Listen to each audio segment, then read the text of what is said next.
Umulan ng malakas ng gabing iyon sa isang liblib na baryo sa Pilipinas. Madilim ang paligid at tanging tunog ng patak ng ulan sa bubong ng mga kubo ang maririnig.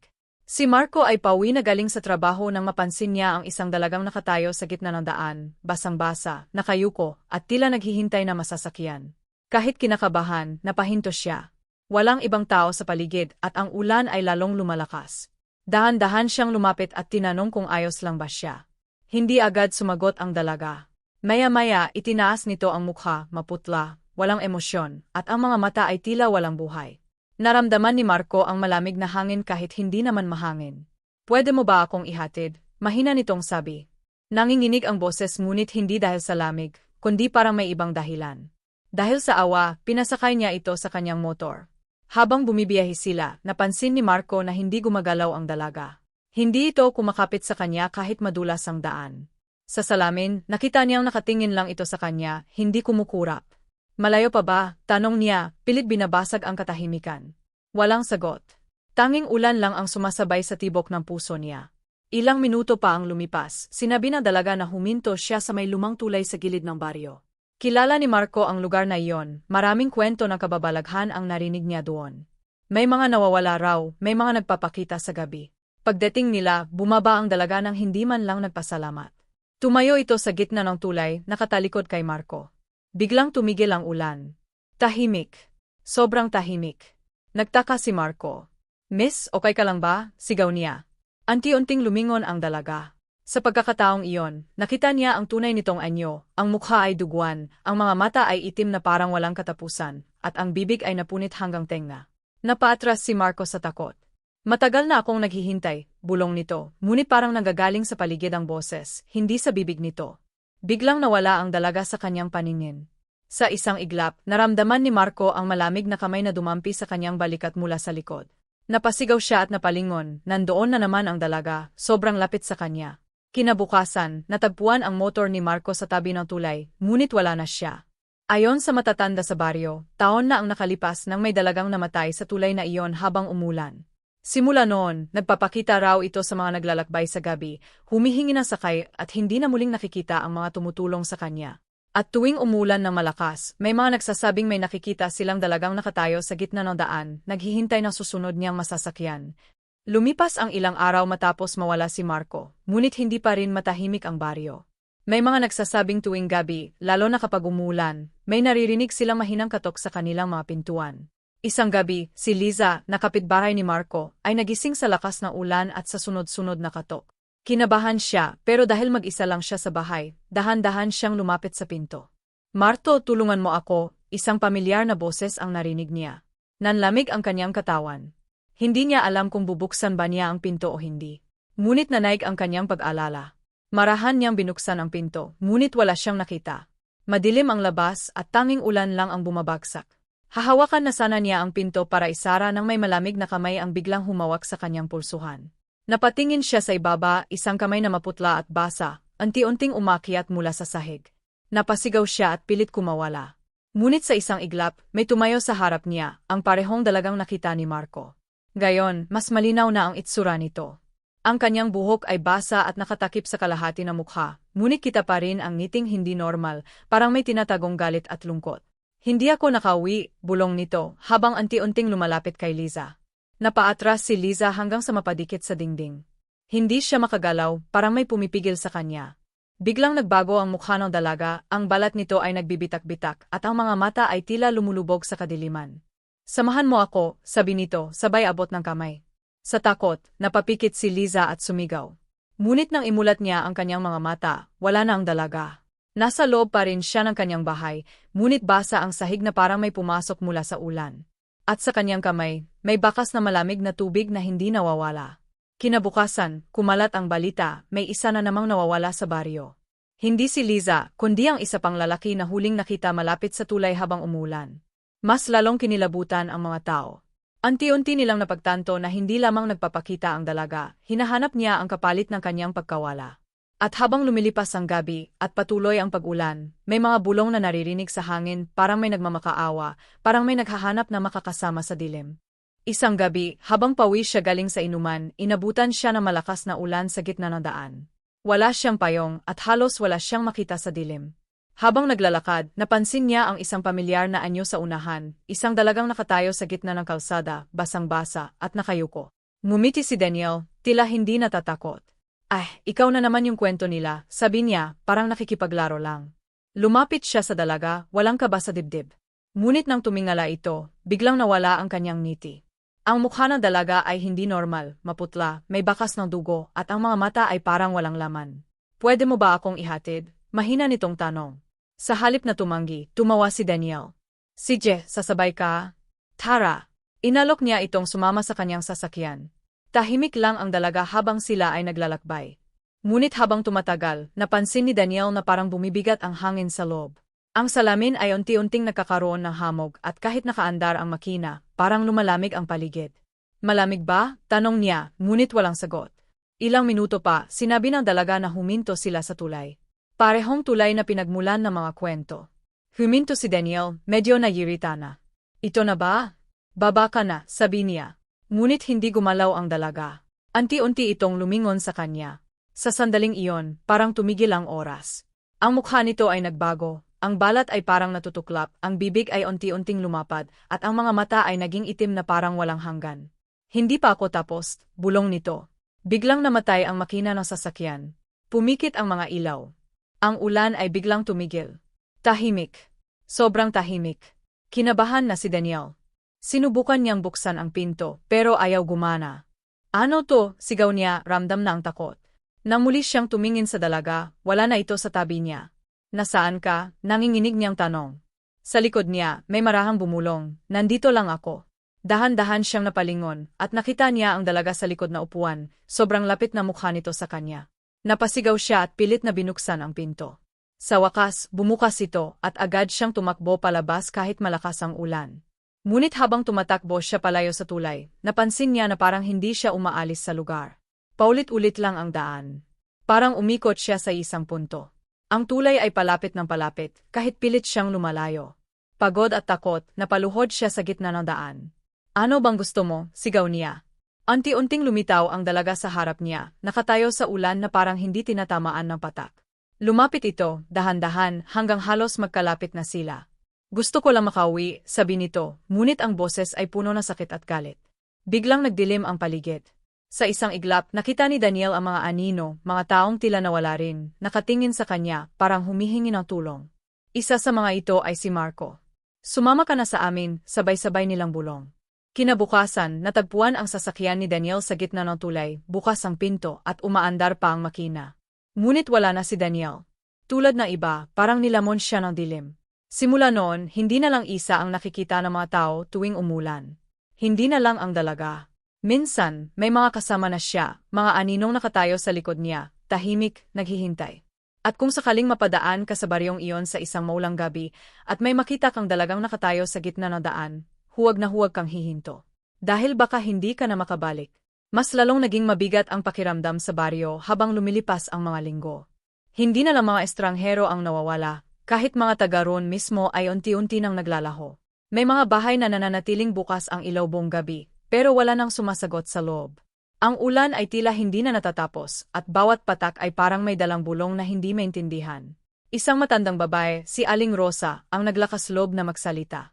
Ayon sa kanya, hindi simpleng multo ang dalagang iyon. Isa raw itong kaluluwang hindi matahimik dahil sa isang lihim na matagal nang itinatago ng baryo. Taon na ang nakalipas, may isang dalagang nawawala habang pawi sa gitna ng malakas na ulan. Hinanap siya na ilang araw, ngunit nang matagpuan sa ilalim ng tulay, wala na siyang buhay. Ngunit ang mas nakakatakot, may mga bakas ng paa sa putik na hindi kanya, parang may humila sa kanya papunta roon.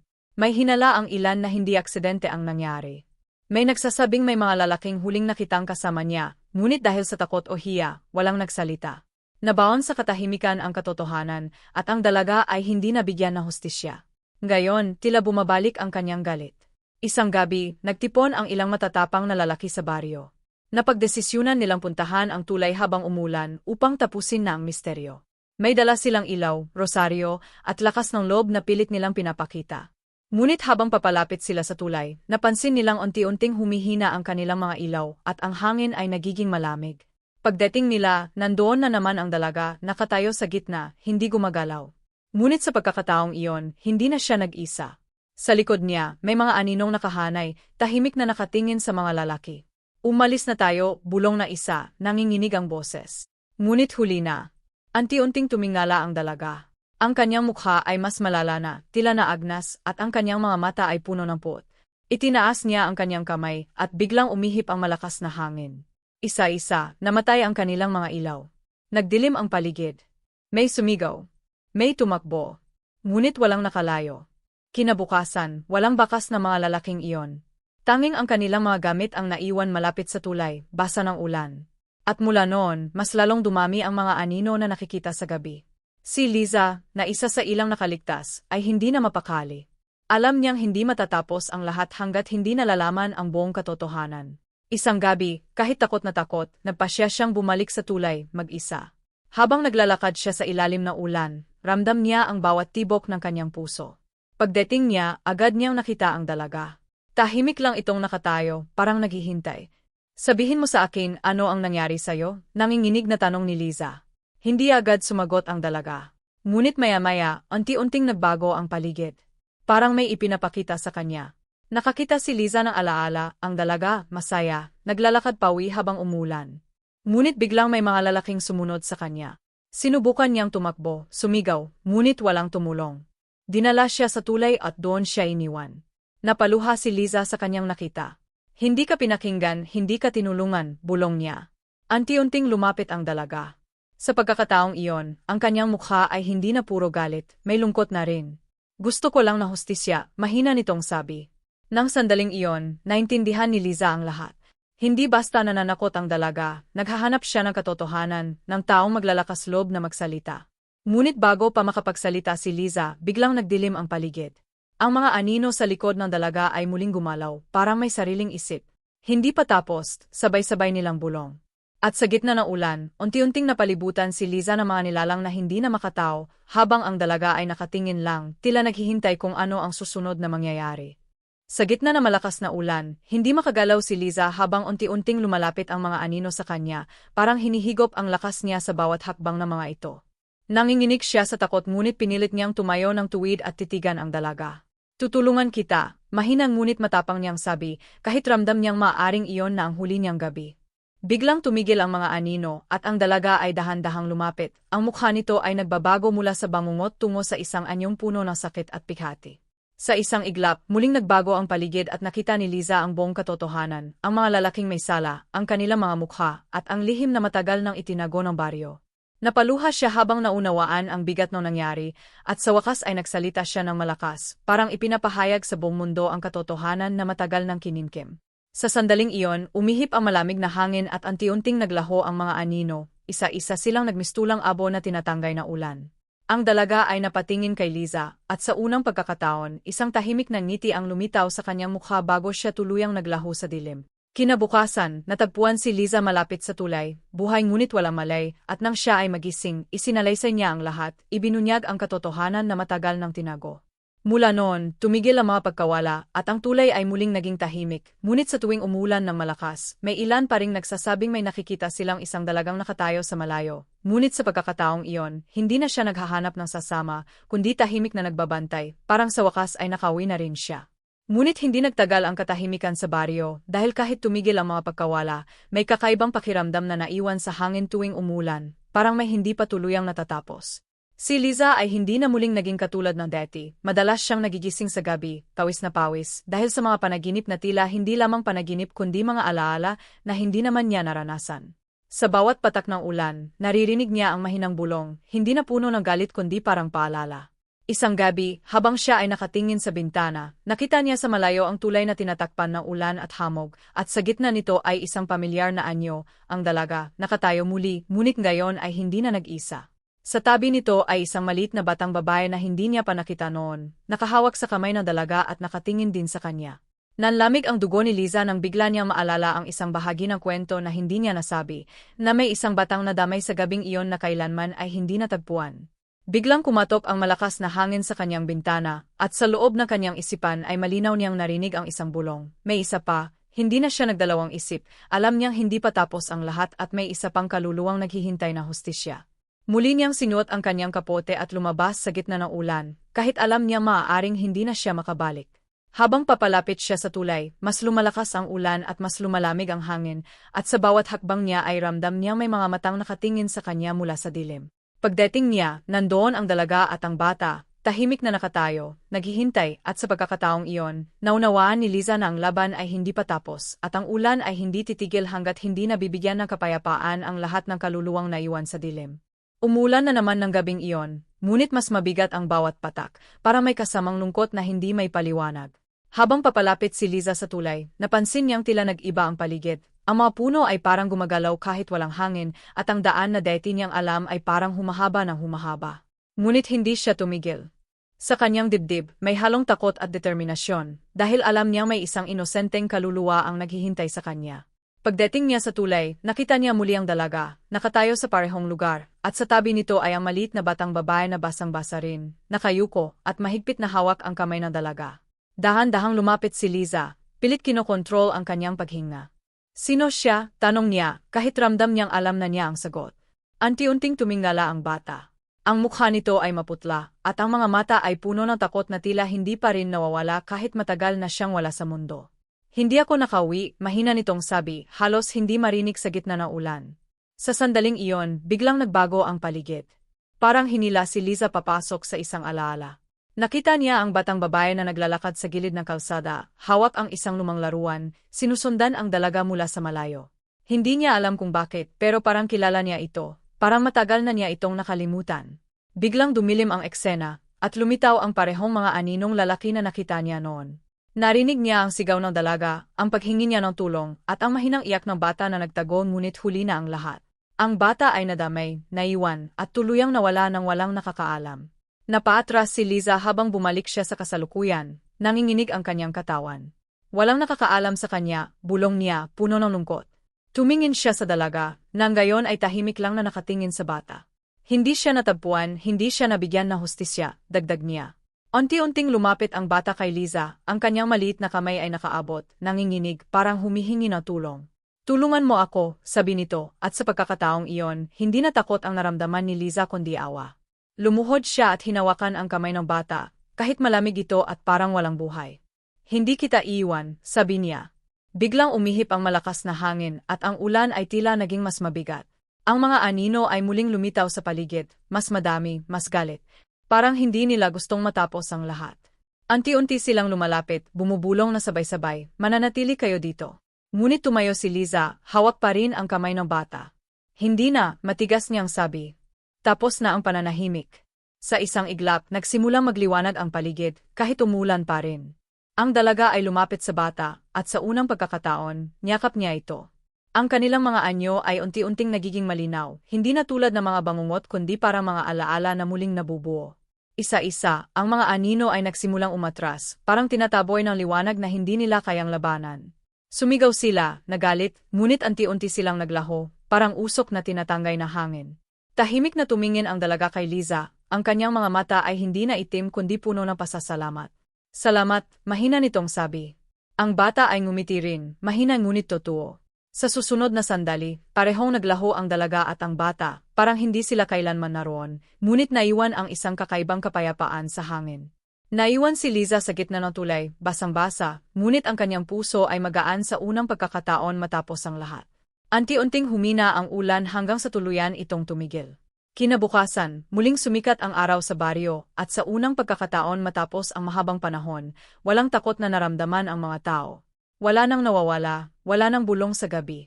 Ngunit may mga nagsasabing tuwing may mahinang ulan, may dalawang aninong makikitang magkasabay na naglalakad palayo sa tulay, isang dalaga at isang bata, tahimik at sa wakas malaya na. Akala ng lahat ay tuluyan nang natapos ang bangungot, ngunit habang lumilipas ang mga araw, may kakaibang pakiramdam na nananatili sa baryo, hindi na takot, kundi isang tahimik na pag-alala, parang may natitirang lihim na hindi pa nabubunyag. Si Liza, kahit pilit niyang ibinabalik ang normal na buhay, ay patuloy na nakakaramdam ng kakaibang presensya, lalo na tuwing gabi kapag nagsisimulang pumatak ang ulan. Hindi na ito kasing lakas o kasing dilim na deti, pero sapat para magdala ng mga alaala na hindi madaling kalimutan. Isang gabi, habang siya ay naglalakad pauwi, nagsimulang umambon. Hindi niya napansin kung paano siya napadpad malapit sa tulay, parang may humihila sa kanya. Tumigil siya nang makita niyang may isang anino na nakatayo sa gitna ng daan. Hindi ito ang dalaga at hindi rin ang bata. Mas mataas ito, mas madilim at hindi malinaw ang anyo. Nanlamig ang kanyang katawan. Akala mo tapos na, isang mababang boses ang bumulong, hindi malinaw kung saan nanggagaling. Napaatras si Liza, ngunit hindi siya makaalis. Parang bumigat ang kanyang mga paa. Ang anino ay unti-unting lumapit at sa bawat hakbang nito, mas lalong dumidilim ang paligid. Ang hangin ay naging malamig muli at ang ulan ay biglang lumakas. Hindi lahat ng katotohanan ay nailabas, dagdag ng boses. Sa isang iglap, may mga larawang pumasok sa isip ni Liza, mga mukha na hindi niya pa nakita, mga pangyayaring tila mas matagal pa sa kwento ng dalaga. Parang may mas malalim na kasamaan na matagal nang naninirahan sa lugar na iyon, at ang nangyari sa dalaga at bata ay isa lamang bahagi na mas malaking lihim. May nagbabantay at may naghihintay, bulong muli na anino. Biglang nawala ang anyo nito at bumalik ang paligid sa dati. Naiwan si Liza na hinihingal, basa ng ulan at puno ng tanong. Hindi na siya sigurado kung ang natapos ba nila ay isang kwento lamang o kung may mas madilim pang kabanata na hindi pa nagsisimula. Kinabukasan, may isang balitang kumalat sa baryo, may bagong pamilya raw na lilipat sa isang lumang bahay malapit sa tulay. Walang kakaalam sa kanila at walang nakakaalam kung bakit nila piniling tumira sa lugar na matagal nang iniwasan ng mga tao. Habang nakatingin si Liza sa direksyon ng tulay, muling nagsimulang pumatak ang ulan. At sa pagkakataong iyon, hindi na siya sigurado kung ang mga kaluluwang napalaya ay talagang umalis na o kung may naiwan, naghihintay na panibagong simula ng takot. Dumating ang bagong pamilya sa baryo sa gitna ng mahinang ulan, parang sinasalubong sila ng isang tahimik ngunit mabigat na presensya. Isang mag-asawa at isang batang lalaki ang lumipat sa lumang bahay malapit sa tulay, ang parehong lugar na matagal nang iniwasan ng mga tao.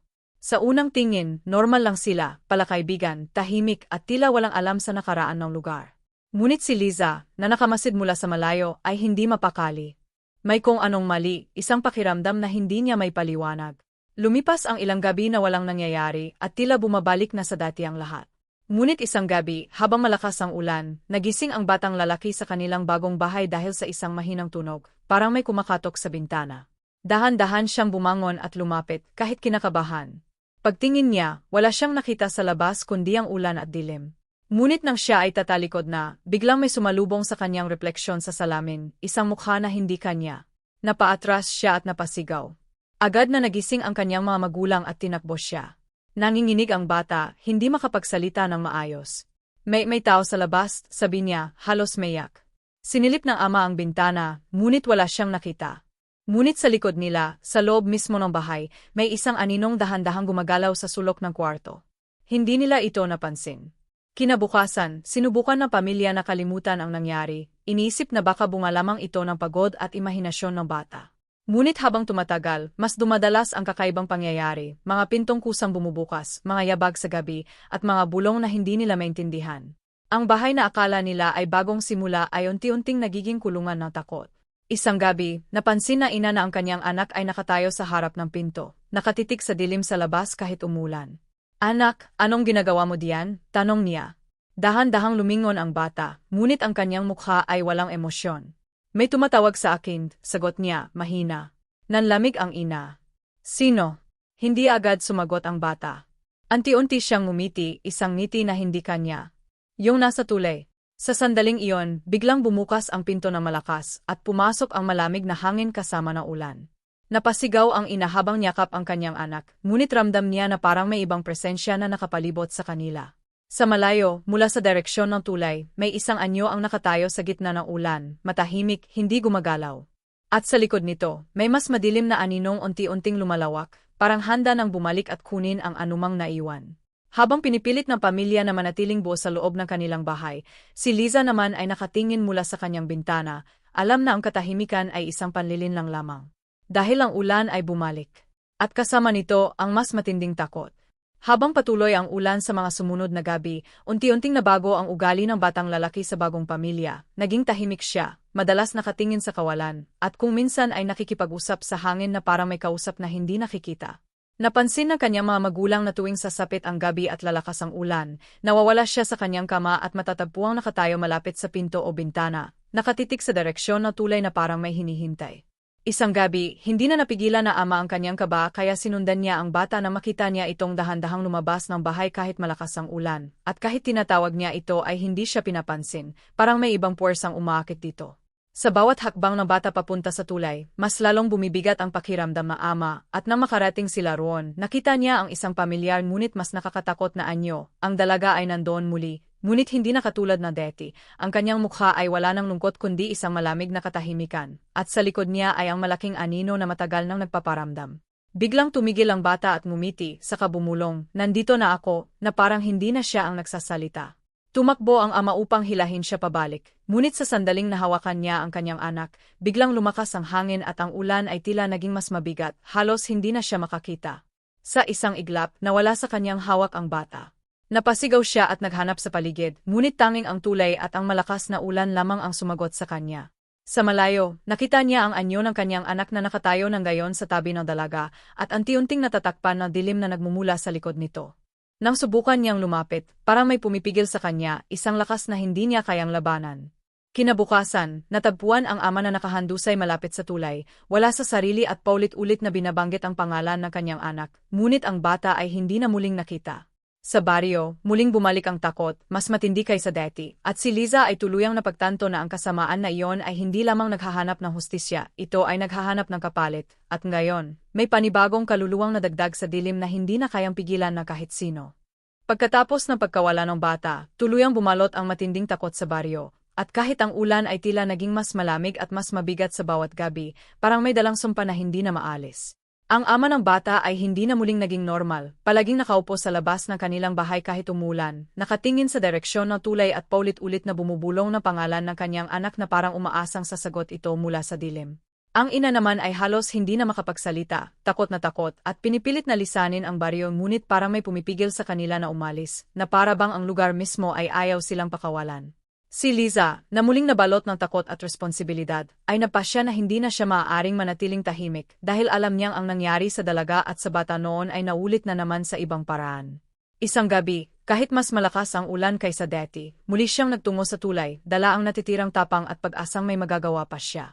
Habang papalapit siya, napansin niyang ang paligid ay hindi na katulad ng dati, ang hangin ay halos hindi na niya malanghap ng maayos, at ang dilim ay parang may sariling buhay. Pagdating niya sa gitna ng tulay, nakita niya ang batang nawawala, nakatayo roon, nakatalikod, tahimik. "Bumalik ka na please," pakiusap ni Liza, nanginginig ang boses. Dahan-dahang lumingon ang bata, ngunit ang kanyang mga mata ay hindi na tulad ng dati. Wala na itong inosente, kundi isang malalim na kadiliman na tila may ibang nakatira sa loob niya. "Hindi na ako pwedeng bumalik," sagot nito, malamig at hindi pamilyar. Sa likod ng bata, unti-unting lumitaw ang malaking anino, mas malinaw ng gayon, mas buo, at mas nakakatakot kaysa dati. Wala itong mukha, ngunit ramdam ang galit at gutom nito, parang isang nilalang na matagal nang naghihintay na mapalaya. Biglang bumigat ang hangin at ang ulan ay tila naging parang patak na yelo sa balat. Hindi ito ang gusto nila, bulong ng bata, ngunit parang may ibang boses na sumasabay sa kanya. Napaatras si Liza, ngunit pinilit niyang manatili. "Sino sila?" tanong niya, kahit natatakot sa sagot. Biglang sumigaw ang bata, hawak ang kanyang ulo, na parang may lumalaban sa loob niya. Sa sandaling iyon, nakita ni Liza ang mga anino ng nakaraan, hindi lang ang dalaga at ang batang babae, kundi marami pang iba, mga kaluluwang nawala sa baryong iyon sa loob ng maraming taon. Lahat sila ay tila nakakadena sa isang puwersa, isang bagay na matagal nang naninirahan sa ilalim ng tulay. "Hindi ito titigil," sigaw ng bata, habang unti-unting lumuluhod. Biglang sumabog ang malakas na hangin, at sa isang iglap, ang anino ay umunat, parang kumakalat sa buong paligid. Ang tulay ay tila nanginginig, at ang tubig sa ilalim nito ay nagiging maitim na parang walang katapusan. Sa gitna ng kaguluhan, sumigaw si Liza, "Tama na. Hindi na kayo makakakuha pa," kahit hindi niya alam kung paano niya ito pipigilan. Ngunit sa halip na umatras, ang anino ay tila ngumiti, isang pakiramdam na hindi nakikita ngunit ramdam hanggang buto. Simula pa lang ito, bulong nito, na parang nanggagaling sa lahat ng direksyon. Sa isang iglap, nawala ang bata at ang anino, parang nilamon ng dilim. Naiwan si Liza sa gitna ng tulay, humihingal, basa ng ulan, at puno ng takot na mas malalim kaysa dati. Kinabukasan, muling kumalat ang balita, hindi lang ang bata ang nawawala, kundi may 2 pang tao na hindi na umuwi noong gabing iyon. At habang patuloy ang pag-ulan sa baryo, unti-unting napagtanto ng lahat na ang sumpa ay hindi na lamang tungkol sa isang kaluluwa. Ito ay isang bagay na matagal nang naghihintay. At ngayon tuluyan na itong nagising. Mula ng gabing iyon, tila tuluyan nang nagbago ang baryo, at ang ulan ay hindi na lamang simpleng ulan kundi parang babala na may kasamang takot sa bawat patak. Si Liza ay hindi na nakatulog ng maayos dahil sa tuwing ipipikit niya ang kanyang mga mata ay nakikita niya ang batang lalaki at ang napakalaking anino na unti-unting lumalamon sa lahat. Alam niyang kung wala siyang gagawin, mas marami pang mawawala. Kaya kahit takot, nagpasya siyang hanapin ang pinagmulan ng lahat. Isang matandang lalaki sa baryo ang nagbigay sa kanya ng isang lihim na matagal nang hindi sinasabi, na ang tulay ay itinayo sa ibabaw ng isang lumang lugar kung saan dati raw may mga ritual na ginagawa at may isang nilalang na sinasamba kapalit ng kapangyarihan. Ngunit nang tumigil ang mga tao sa pagsamba, naiwan ang nilalang, nagugutom, naghihintay, at kumukuha ng mga kaluluwa para manatiling buhay. Ang dalaga at ang bata ay hindi lamang biktima, sila ay naging daan para muling magising ang bagay na iyon. Sa gabing iyon, kahit mas mabigat ang ulan kaysa dati, bumalik si Liza sa tulay, dala ang natitirang lakas ng loob. Ngunit sa pagkakataong ito, hindi na siya nag-isa.